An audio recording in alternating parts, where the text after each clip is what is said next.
السلام علیکم ورحمۃ اللہ وبرکاتہ۔ فاتحہ دینا یا فاتحہ کرنا کیا ہے؟ یعنی فاتحہ کا کیا مطلب ہے؟ پھر فاتحہ کرنے کے جائز طریقے کیا ہیں اور پھر اس کا آسان طریقہ کیا ہے؟ اور فاتحہ کرنے کے ناجائز اور غیر شرعی طریقے کیا ہیں جن سے ہم کو بچنا چاہیے؟ آج کی اس ویڈیو میں انشاءاللہ یہ تمام باتیں ہم سمجھنے والے ہیں۔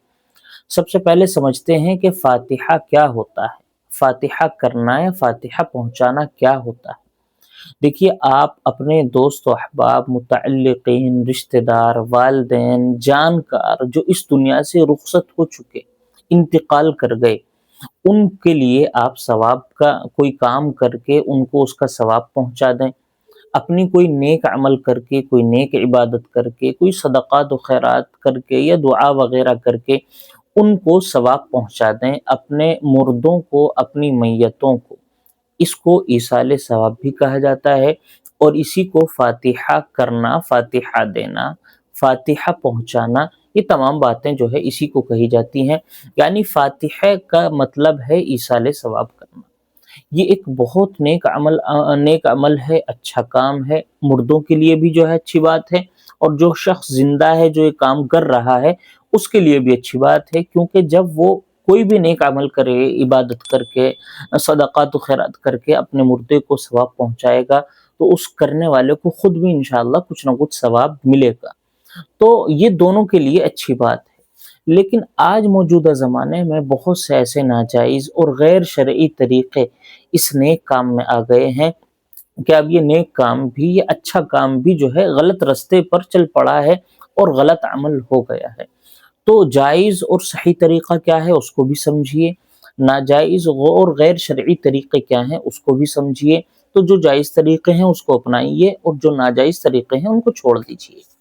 تو جائز طریقہ کیا ہے؟ قرآن کریم کی جو بھی آیات، جو بھی صورتیں، جو بھی حصہ آپ کو یاد ہے، آپ اس کو کبھی بھی کسی بھی وقت کہیں بھی پڑھیں، ایک جائز طریقہ، اور اس کا ثواب پہنچا دیں۔ آپ نیک عمل یعنی نماز پڑھیں، صدقات کریں، روزہ رکھیں، نفل پڑھیں، اور ان کا ثواب پہنچا دیں اپنے مردوں کو، اپنی میتوں کو۔ پہنچانے کا طریقہ کیا؟ آپ نے 2 نفل پڑھی، نماز پڑھی، اور اس نیت سے پڑھی، نیت بھی اسی طرح کی کہ اللہ میں 2 نفل پڑھ رہا ہوں، یا اللہ اس کا ثواب جو ہے میرے مردوں کو آپ پہنچائیے۔ بس اتنا، اس نیت سے جو ہے آپ نے نفل پڑھی ہے، اس کا ثواب جو ہے آپ کے مردے کو، آپ کو جو بھی متعلق اس دنیا سے گزر چکا ہے، اس کی نیت آپ نے کی تھی اپنے ذہن میں، اس کا ثواب انشاءاللہ اس کو پہنچا دیا جائے گا اور خود آپ کو بھی ملے گا۔ اسی طرح کوئی روزہ رکھا آپ نے اور نفل روزہ تھا، آپ نے نیت کر لی کہ اللہ اس کا ثواب جو ہے میرے فلاں مردے کو، میرے فلاں جو بھی رشتہ دار یا متعلقین آپ کے گزر چکے، اس کی جو ہے نیت آپ نے ذہن میں کی اور وہ روزہ آپ نے رکھا، اس کا ثواب انشاءاللہ اس کو بھی پہنچے گا۔ اسی طرح آپ نے والدین کے نام پر، رشتہ دار کے نام پر کچھ پیسے، کچھ روپیے مسجد مدرسے، کسی غریب کی مدد کر دی، یہ کوئی نیک عمل آپ نے کیا اور اس کا ثواب جو ہے ان کو پہنچا دیا۔ تو یہ، یا پھر آپ نے نماز پڑھی، دعا کی، یا نماز نہیں بھی پڑھی، کہیں بھی آپ بیٹھے اٹھے تھے، آپ کے ذہن میں خیال آیا اور آپ نے جو ہے ان کے لیے ہاتھ اٹھائی، دعا کر دی۔ یہ تمام کام وہ ہیں جو جائز ہیں، اور انہی تمام کاموں سے، انہی تمام عبادتوں سے، انہی تمام طریقوں سے اپنے مردوں کو، اپنی میتوں کو ثواب پہنچانا چاہیے۔ یہی ایصال ثواب کا صحیح طریقہ اور جائز طریقہ ہے، اور یہی فاتحہ خوانی، فاتحہ کرنے پہنچانے کا جائز اور حلال طریقہ ہے۔ اس کے علاوہ اب موجودہ زمانے میں بہت سے ناجائز طریقے آ چکے ہیں، جیسے قرآن خوانی کرنا۔ دیکھیے، قرآن کریم اللہ تعالیٰ کا کلام ہے، آپ اس کو پڑھیں، جائز ہے، لیکن اس کے پڑھنے کا جائز طریقہ اور صحیح طریقہ ہونا چاہیے۔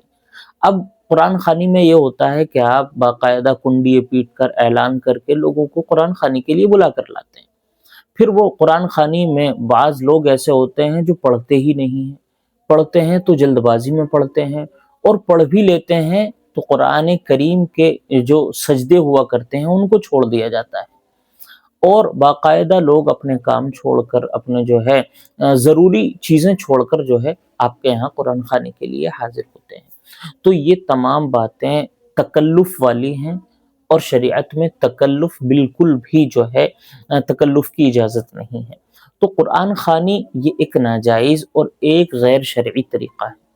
اسی طرح جو ہے قبروں پر پھول چڑھا دینا، وہاں جو ہے چراغاں کرنا، وہاں موم بتیاں جلا دینا، وہاں اگربتیاں جلا دینا، وہاں جا کر قرآن کریم کا کوئی بھی حصہ دیکھ کر پڑھنا یہ مکروہ ہے۔ تو یہ ناجائز اور غیر شرعی طریقے ہیں ایصال ثواب کرنے کے۔ اسی طرح جب مردہ انتقال کر جاتا ہے تو 40واں ہوا کرتا ہے، 10واں ہوا کرتا ہے، اور ہر جمعرات میں باقاعدہ بلا کر قرآن خوانیاں کی جاتی ہیں۔ یہ سب فاتحہ خوانی کے ناجائز طریقے ہیں۔